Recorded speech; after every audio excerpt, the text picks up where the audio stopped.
जेठानी का देवरानी के पति के साथ चक्कर। मम्मी, नाश्ता तो बन गया और मैंने दीपक के लिए लंच भी पैक कर दिया है। बस मैं ये सोच रही थी कि किचन के कुछ मसाले और सामान खत्म हो गए हैं, तो अगर आप कहे तो आज दोपहर में हम मार्केट जाकर सब खरीद लेंगे। अरे हाँ बेटा, तुम बस सामान की एक लिस्ट बना लेना और दोपहर में अपना अपना काम निपटा कर हम दोनों साथ चलेंगे। तभी अपने कमरे से भाभी, मेरे लिए भी चाय और नाश्ता दे दीजिए। अरे रिया, मैंने तो तुम्हारे लिए टिफिन भी पैक कर दिया था, लेकिन लगता है आज तुम्हारा कॉलेज जाने का कोई इरादा नहीं है। मेरा मन नहीं है कॉलेज जाने का, इसलिए सोच रही हूँ कि घर पर ही रहकर अपना असाइनमेंट पूरा कर लूँ। हाँ ठीक है, जैसा तुम्हें सही लगे, पढ़ाई भी तो जरूरी है। अरे भाभी, मेरे कपड़े कहाँ रखे हैं? मुझे मिल ही नहीं रहे हैं, जरा जल्दी आकर दे दीजिए। आपको तो पता है कि आज ऑफिस में मेरी बहुत इंपॉर्टेंट मीटिंग है। अरे देवर जी, आपको तो सामने रखी चीजें भी नहीं दिखाई देती हैं। आप रुकिए, मैं भी आ रही हूँ। अंजलि कमरे में जाकर दीपक के कपड़े, जूते और टाई सब निकाल कर उसे दे देती है और दीपक तैयार होकर नीचे आता है और सब नाश्ता करते हैं। देख रही है मम्मी जी, इसे मेरे बिना एक भी चीज नहीं मिलती है। भाभी, पिछले 5 साल से तो आप ही इन सब चीजों को संभाल रही हैं। देवर जी, यही तो मैं भी कहना चाहती हूँ कि अब आपकी उम्र हो गई है, आपको शादी कर लेनी चाहिए। हाँ बेटा, बहू बिल्कुल सही कह रही है, अब तुम्हें भी अपने बारे में सोचना चाहिए। भाभी, मैंने तो आपसे कई बार कहा है कि मुझे आपकी जैसी पत्नी चाहिए, लेकिन आप हैं कि मेरी बात सुनती ही नहीं है। देवर जी, मैं आपकी बात जरूर सुनती, लेकिन मेरी कोई बहन है ही नहीं, तो मैं क्या करूँ।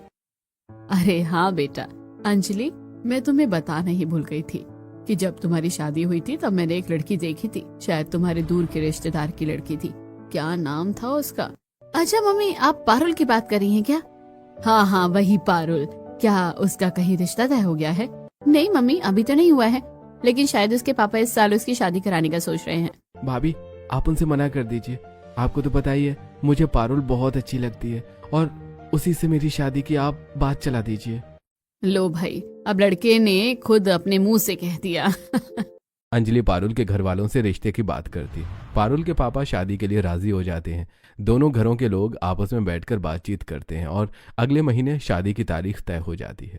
कुछ ही दिनों में दीपक और पारुल की शादी धूमधाम से हो जाती है और आज पारुल का गृह प्रवेश है। अरे आओ आओ पारुल, सॉरी सॉरी देवरानी जी, अब दाहिने पैर से कलश को गिराते हुए घर में प्रवेश करो। पारुल गृह प्रवेश करती है और धीरे धीरे अपने कमरे की तरफ बढ़ती है। तभी रिया मजाकिया अंदाज में कमरे के दरवाजे पर खड़ी होकर रास्ता रोक लेती है। अरे रिया, तुम इस तरह दरवाजा क्यों रोक रही हो? यार, मैं बहुत थक गया हूँ, मुझे अंदर जाने दो। नहीं भैया, ऐसे नहीं, पहले मुझे मेरा गिफ्ट दो और नहीं भाभी आप मुझे शगुन दो, तब जाकर आपको कमरे में एंट्री मिलेगी। पारुल मुस्कुराते हुए अपने पर्स से कुछ पैसे निकालकर रिया को दे देती है। चलो भैया, अब मेरा गिफ्ट दो जल्दी से। अरे यार, मैं तो कुछ नहीं लाया। मुझे पता था, इसलिए मैंने गिफ्ट ले लिया था। ये लो, अपने हाथ से दो रिया को। गिफ्ट लेकर दीपक अपनी भाभी को गले लगाकर कहता है, भाभी, यू आर द बेस्ट भाभी। इस तरह दीपक रिया को गिफ्ट देता है। उसके बाद सब लोग अपने अपने कमरों में सोने चले जाते हैं। अगली सुबह होती है। पारुल आईने के सामने तैयार होते हुए दीपक से पूछती है, दीपक, देखना जरा मैं कैसी लग रही हूँ। अरे बहुत अच्छी लग रही हो, वैसे ये रंग तो भाभी पर ज्यादा सूट करता है। दीपक की बात सुनकर पारुल उदास होती है और रसोई में जाती है और अपनी पहली रसोई में पारुल तरह तरह के पकवान बना देती है। थोड़ी देर बाद दीपक ऑफिस के लिए निकल जाता है। रिया कॉलेज चली जाती है और रमेश खेत देखने के लिए गांव गए होते हैं। अरे बेटा, तुम तो सुबह से ही किचन में लगी हुई हो, अब जाओ अपने कमरे में जाकर थोड़ा आराम कर लो। पारुल, तुम थक गई होगी ना, आज मेरी तबीयत भी थोड़ी खराब थी। नहीं नहीं जेठानी जी, ऐसी कोई बात नहीं है, काम ज्यादा नहीं था, मैंने आराम से सर्व कर लिया है। चलो ठीक है, अब जाकर आराम कर लो। पारुल अपने कमरे में जाकर टीवी ऑन करती है और पॉपकॉर्न खाते हुए सीरियल देखने लगती है। पति ने जेठानी को देवर के साथ रंगे हाथों पकड़ लिया। ये भगवान, कैसा जमाना आ गया है, आजकल की औरतें अपने देवर को भी नहीं बख्शती। इस तरह थोड़ी देर टीवी देखने के बाद पारुल सो जाती है। ऐसे ही वक्त गुजरता है और आज भी पारुल काम निपटाकर टीवी देख रही थी। दरअसल उसे टीवी सीरियल देखना बहुत पसंद है और वो भी क्राइम पेट्रोल और सावधान इंडिया जैसे सीरियल, जिनमें रिश्तों के बीच होने वाले क्राइम धोखे को दिखाकर लोगों को जागरूक किया जाता है। ये क्या, आज के एपिसोड में भी जेठानी का अपने ही देवर के साथ अफेयर है और देवर जी अपनी बीवी के होते हुए उसे धोखा दे रहा है। वाकई ही कलयुग चल रहा है। अब ऐसे ही सीरियल देखकर वो सो जाती है और कुछ देर बाद दीपक आता है और सोफे पर बैठी अंजलि कहती है, अरे दीपक, तुम आ गए, मेरी तबीयत ठीक नहीं है और तुम्हें पता है कि जब मुझे लो फील होता है तो मेरा आइसक्रीम खाने का मन करता है। अरे भाभी, आप फोन करके बता देती, मैं ले आता। तुम्हारे भैया यहाँ होते ही नहीं है और वो अपने काम में इतने बिजी होते हैं कि सुबह से कॉल करके मेरी खबर भी नहीं ली। भाभी आप भैया पर गुस्सा मत कीजिए, उन्हें जब टाइम मिलेगा वो कॉल कर लेंगे। चलिए मैं आपको आइसक्रीम खिलाने ले चलता हूँ, बस पारुल को बताकर आता हूँ। दीपक कमरे में जाता है और देखता है कि पारुल आराम से सो रही है। अरे पारुल, पारुल, आज भाभी को आइसक्रीम खाने का बहुत मन कर रहा है, तुम्हारे लिए भी ले आऊं क्या? नहीं, मुझे नहीं खानी। ठीक है फिर मैं जा रहा हूँ। अंजलि और दीपक दोनों आइसक्रीम खाने बाहर चले जाते हैं। थोड़ी देर बाद पारुल की नींद खुलती है और उसे याद आता है कि उसने छत पर कुछ कपड़े धोकर सुखाए थे। पारुल तुरंत कपड़े उतारने छत की तरफ जाती है। तभी अपनी छत में खड़ी कमलेश चाची अपनी बहू से बातें करती हुई दिखाई देती हैं। अरे रजनी, लगता है ये सरला की छोटी बहू है। हाँ मम्मी वही। अरे बेटा तुम क्या घर के कामों में उलझी रहती हो? तुम्हारी तो नई नई शादी हुई है, कहीं घूमने फिरने जाया करो। हाँ चाची जी जाएंगे, बस मेरे पति को उनकी भाभी से फुर्सत मिल जाए तो। हाँ बेटा सही कह रही हो तुम। अब देखो राहुल तो यहाँ रहता ही नहीं है, काम के सिलसिले से बाहर ही रहता है, तो दीपक को ही सबके काम देखने पड़ते हैं। हाँ चाची जी बस ऐसा ही है। अरे तुम टेंशन मत लो, अंजलि बहू बहुत अच्छी है। और फिर दीपक जब छोटा था तब उसकी शादी हुई थी, बड़े नखरे उठाए हैं उसने। दोनों देवर भाभी की बॉन्डिंग अच्छी है। पड़ोसन के मुंह से ये सारी बातें सुनकर पारुल के तन बदन में आग सी लग जाती है। उसके दिमाग पर टीवी सीरियल का असर गहराता जा रहा है। थोड़ी देर बाद अंजलि और दीपक हंसते हुए घर आते हैं। क्यों जेठानी जी, अब हो गई आपकी तबीयत ठीक? सुबह से तो आप बिस्तर से उठ भी नहीं पा रही थी। पारुल तुम भाभी से इस तरह बात क्यों कर रही हो? तुम मुझे ये मत सिखाओ कि मुझे क्या करना है और क्या नहीं। मुझे लेकर भी तुम्हारी कोई जिम्मेदारी है या नहीं? ये पड़ोसन तक मुझसे पूछ रही हैं कि मैं बाहर घूमने क्यों नहीं जाती। तो इसमें कौन सी बड़ी बात है? कह दो कि जब राहुल भैया आएंगे तब मैं अपनी जिम्मेदारियां उन्हें सौंप कर तुम्हें कुछ दिनों के लिए घुमा लाऊंगा। पता नहीं भैया कब आएंगे। ये कहकर पारुल गुस्से में किचन की तरफ चली जाती है और गुस्से में ही सारा खाना बनाती है। सब लोग खाना खाकर अपने अपने कमरों में सोने चले जाते हैं, लेकिन पारुल के मन में अजीब सी बेचैनी बनी रहती है। पारुल कल मुझे शहर से बाहर जाना पड़ेगा, कुछ बाहर के क्लाइंट्स आए हुए हैं, उनके साथ मीटिंग्स हैं। तुम मुझे सुबह उठा देना और मेरे कपड़े प्रेस करके रख देना। पारुल बिना कोई जवाब दिए चुपचाप सो जाती है। सुबह दीपक तैयार होकर ऑफिस के लिए निकल जाता है, बिना पारुल से कोई बात किए। अंजलि भाभी कितने दिन हो गए हमें बाहर गए हुए, और अब तो पारुल भाभी भी आ गई हैं। चलो आज बाहर चलते हैं शॉपिंग करने। नहीं नहीं, तुम तीनों अकेले बाहर नहीं जाओगे, दीपक को आने दो, उसी के साथ जाना। मम्मी आपको तो पता है ना भैया मुझे कभी अपने साथ नहीं ले जाते। क्या मतलब रिया, दीपक तुम्हें कभी शॉपिंग कराने नहीं ले जाता? और नहीं तो क्या भाभी, मैं तो हमेशा पापा के साथ या राहुल भैया के साथ ही शॉपिंग करती हूँ। हाँ पारुल, दीपक ऐसा ही है, बस मेरा काम करा देता है, पता नहीं कितना शर्म करता है। तभी बैठक की तरफ से रमेश घर में प्रवेश करते हैं और अंजलि की बातें सुन लेते हैं। अरे अंजलि बेटा, मेरा दीपक बहुत समझदार है। उसे पता है कि उसका भाई बाहर रहता है, इसलिए घर की सारी जिम्मेदारी उसने खुद उठा रखी है।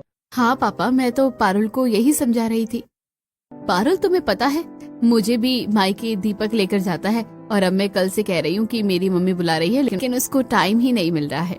ये सब सुनकर पारुल के मन में बेचैनी और गहरी हो जाती है और उसका दिमाग पूरी तरह टीवी सीरियल की बातों की तरफ चला जाता है।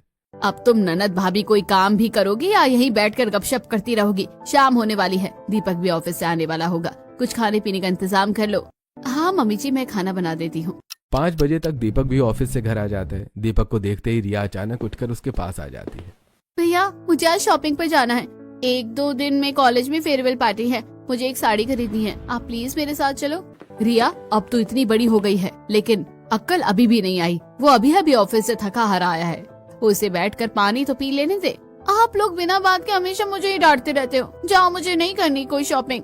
रिया गुस्से में उठकर वहाँ से जाने लगती है। अरे रिया, ऐसे गुस्सा नहीं करते। देख मैं आज शाम को अपने मायके जा रही हूँ, उधर से आते हुए मार्केट पड़ती है, मैं तेरे लिए साड़ी ले आऊंगी। लेकिन जेठानी जी, आप मायके किसके साथ जाओगी? भैया तो घर पर है नहीं। अरे पारुल, कैसी बात कर रही हो तुम? मुझे तो हर बार मायके दीपक ही लेकर जाता है। अंजलि की ये बात सुनते ही पारुल अंदर ही अंदर बुरी तरह परेशान हो जाती है। पारुल का ध्यान तुरंत उन टीवी सीरियल्स की तरफ चला जाता है जिनमें जेठानी बहाने से देवर के साथ बाहर जाती है, फिर साथ में रेस्टोरेंट में खाना और मूवी देखने तक चली जाती है। गुस्से में भरी हुई पारुल तुरंत कमरे में आती है। दीपक, रिया तुम्हारी छोटी बहन है, उसको लेकर भी तुम्हारी कोई जिम्मेदारी है या नहीं? अरे पारुल, मैंने अपनी जिम्मेदारी से कम मुंह मोड़ा है। हाँ, जिम्मेदारी तो बस जेठानी जी को लेकर ही याद आती है। उन्हें मायके ले जाने का तुम्हारे पास पूरा समय है, लेकिन अपनी बहन को तुम शॉपिंग तक नहीं करा सकते। पारुल की बातों को दीपक अनसुना कर देता है। दीपक गाड़ी की चाबी उठाता है और अंजलि को उसके मायके छोड़ने के लिए निकल जाता है। वापसी में दीपक रिया के लिए शॉपिंग भी करवा देता है और अंजलि अपने लिए भी कुछ सामान ले लेती है। घर जाकर अंजलि सारा सामान हॉल में बैठकर पारुल और सरला को दिखाती है। बेटा ये सब तो ठीक है, लेकिन तुम पारुल के लिए भी तो कुछ ले आती। क्यों मम्मी, मुझे दिलवाने के लिए मेरा पति है ना, वो भी तो मुझे शॉपिंग कराने ले जा सकता है।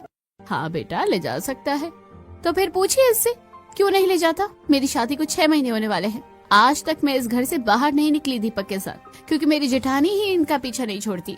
पारुल के मुंह से अंजलि के लिए ऐसी बातें सुनकर सरला को बहुत गुस्सा आ जाता है। पारुल, जैसा तुम सोच रही हो वैसा कुछ भी नहीं है। मेरा बड़ा बेटा शहर से बाहर नौकरी करता है, घर की जिम्मेदारियां दीपक संभालता है और वो अंजलि को सिर्फ काम के लिए ही ले जाता है, घुमाने के लिए नहीं। बस बस मम्मी जी, आपकी आंखों पर विश्वास की पट्टी बंदी होगी, मुझे मत सिखाइए। बेटा शक की बुनियाद पर रिश्ते नहीं चलते। तुम दीपक और अंजलि के पवित्र रिश्ते पर शक कर रही हो, एक बार और सोच लो, इससे तुम्हारा घर टूट सकता है। मैं क्या सोचूं मम्मी जी, जब से मैं इस घर में आई हूँ मेरे सामने यही सब हो रहा है, मैं कब तक अपने मन को समझाती रहूं। पारुल, तुम जो ये सीरियल देखती रहती हो ना, इनका तुम्हारे दिमाग पर बहुत गलत असर पड़ा है। हाँ भाभी, आप बिल्कुल सही कह रही हो, उन सीरियल्स में यही सब दिखाया जाता है। ये कहते हुए पारुल गुस्से से अपने कमरे में चली जाती है और किसी की भी बात सुनना नहीं चाहती। पारुल गुस्से में कमरे में चली जाती है, तभी पीछे से अचानक राहुल घर में प्रवेश करता है। हाँ भाई, कैसे सब बैठे बात कर रहे हो? मेरे आने से पहले ही क्या मुझे भगाने की प्लानिंग हो रही थी? राहुल को देखते ही सबके चेहरे खिल जाते हैं और घर का माहौल हल्का सा हो जाता है। आपने तो मुझे पूरा सरप्राइज ही दे दिया, आने से पहले बता तो देते। अरे सरप्राइज देने के लिए ही तो बिना बताए आया हूँ, वरना सरप्राइज कैसा? मेरा बच्चा कितना पतला हो गया है, इस बार तो छुट्टी लेकर आया होगा ना। अब मैं तुम्हें 1 महीने से पहले वापस नहीं जाने दूंगी। अरे मम्मी, गवर्नमेंट जॉब में 1 महीने की छुट्टी कहाँ मिलती है, बड़ी मुश्किल से 8 दिन की छुट्टी मिली है। तभी खांसते हुए रमेश भी बाहर आते हैं। अरे राहुल बेटा, क्या बात है, आज तो मेरा पूरा परिवार हरा भरा सा लग रहा है। राहुल आगे बढ़कर रमेश के पैर छूता है और सब लोग बैठकर बातें करने लगते हैं। तभी सीढ़ियों से उतरती हुई पारुल नीचे आती है। अरे जेठ जी, व्हाट अ सरप्राइज, आप कब आए? अरे पारुल, जब तुमने देखा समझ लो तभी आया। अपने जेठ को देखकर पारुल बाहर से खुश दिखती है, लेकिन मन में कुछ और ही चल रहा होता है। अच्छा हुआ आप जेठ जी यहाँ रहेंगे, अभी जेठानी जी पर भी नजर रखेंगे और इस चुड़ैल की चुंगल से मेरा पति भी बच जाएगा। तभी अंजलि रसोई में आवाज लगाती है। जल्दी से सब टेबल पर आ जाओ, डिनर तैयार है। अरे भाभी, आपने भैया के आने की खुशी में इतना सब कुछ बना दिया। और नहीं तो क्या, आज सब कुछ राहुल की पसंद का बनाया है। ओह शिट, मैंने गैस पर दूध उबलने रख दिया था, अभी बंद करके आती हूँ। इसमें तो नमक थोड़ा कम है। रुको बेटा, मैं नमक ले आती हूँ। नहीं मम्मी, मैं ही ले आता हूँ। जैसे ही दीपक उठकर रसोई में नमक लेने जाता है, अंजलि वहां पहले से मौजूद होती है। नमक की डिब्बी ऊपर शेल्फ में रखी होती है और दीपक जैसे ही उसे उतारता है, उसी समय बाहर से पारुल की नजर पड़ जाती है। पारुल को ऐसा लगता है जैसे दीपक ने अंजलि को हक कर लिया हो। ये देखकर पारुल अंदर ही अंदर जल उठती है। अब बस बहुत हो गया। गुस्से में पारुल बिना कुछ कहे अपने कमरे में चली जाती है। पारुल को क्या हुआ? क्या वो हमारे साथ खाना नहीं खाएगी? पता नहीं बेटा, तुम लोग खाना खाओ। सब लोग बैठकर खाना खाने लगते हैं, लेकिन पारुल के मन में गुस्से की आग और तेज जल रही होती है। दीपक अपने कमरे में जाकर देखता है कि पारुल चुपचाप बैठी हुई है। अब तुम्हें क्या हो गया है? तुम मुंह फैलाकर क्यों बैठी हो? मेरा मुंह कहाँ दिखता है आपको? आपको तो कोई फर्क ही नहीं पड़ता है, मैं गुस्से में हूँ या नहीं। आपको तो बस आपकी भाभी की ही पड़ी रहती है। पारुल, ये बेकार की बातें मत किया करो। मैंने तुमसे 1000 बार कहा है कि मेरी और भाभी की बॉन्डिंग बहुत अच्छी है।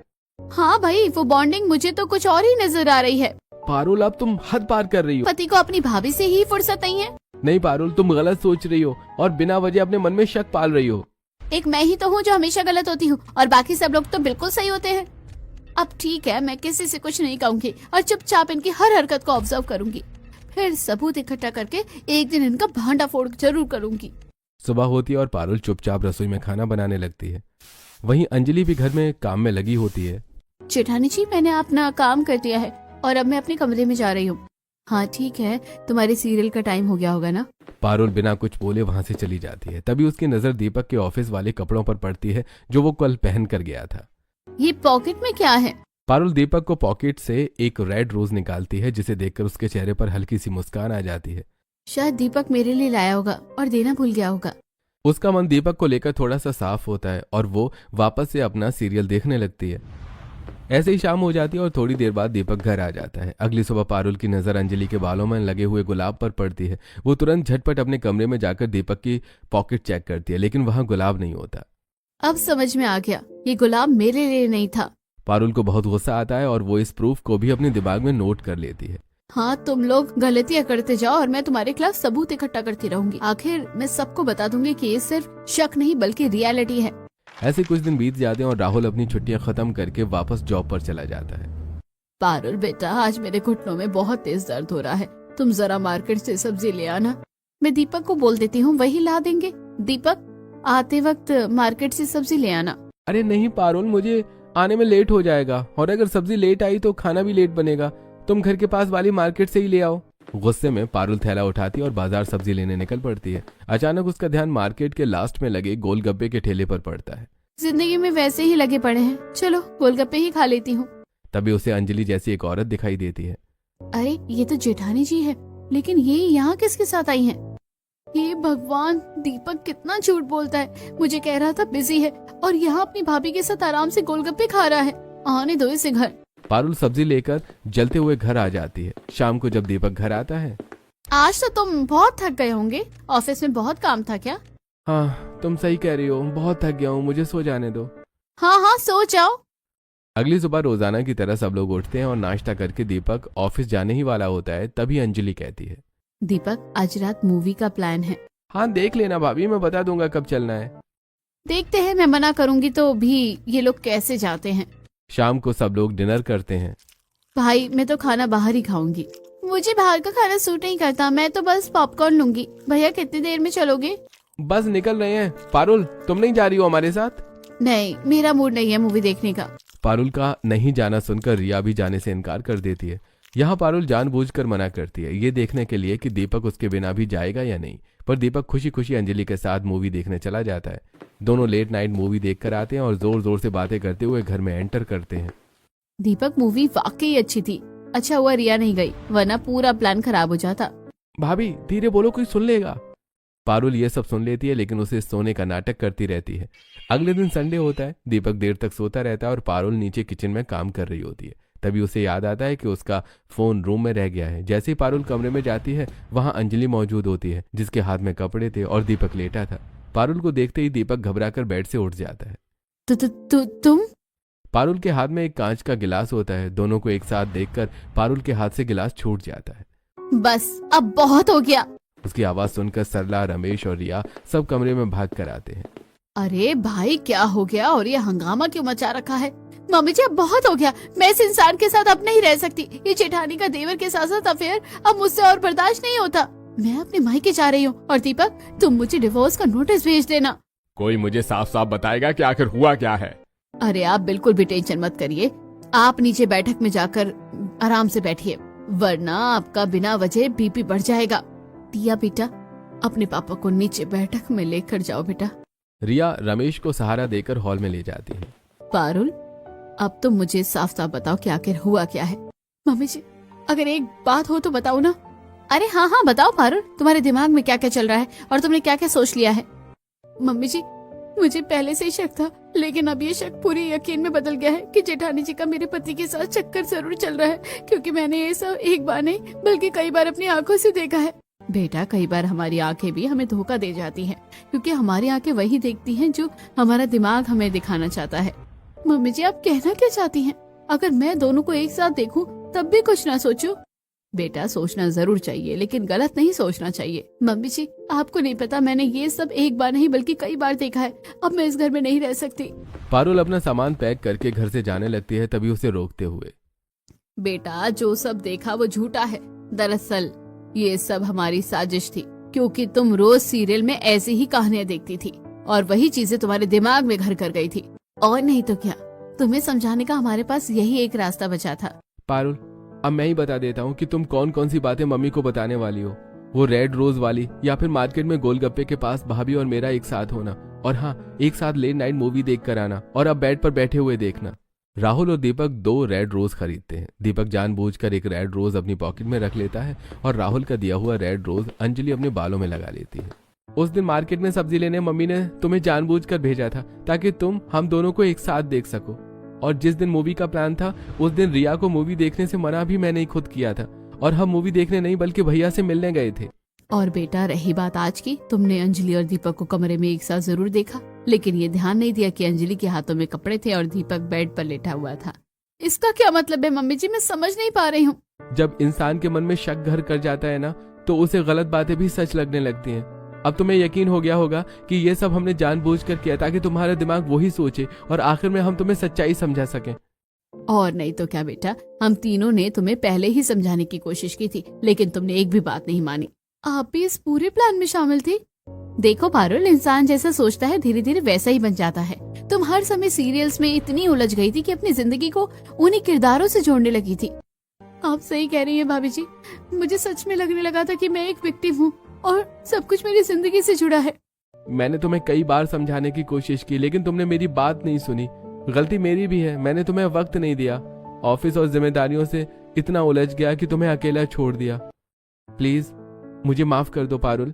मुझे सबसे ज्यादा दुख इस बात का है कि आपने कभी मुझे प्यार से बैठकर समझाया ही नहीं। बेटा तुम्हारा दर्द बिल्कुल जायज है। मुझसे बहुत बड़ी गलती हो गई, लेकिन अब समझो हर बात को देखने के दो नजरिए होते हैं, सही और गलत। मुझे माफ कर दीजिए, अब मैं जिंदगी भर किसी रिश्ते पर शक नहीं करूंगी। घर का माहौल हल्का हो जाता है और रिश्तों में भरोसा लौट आता है।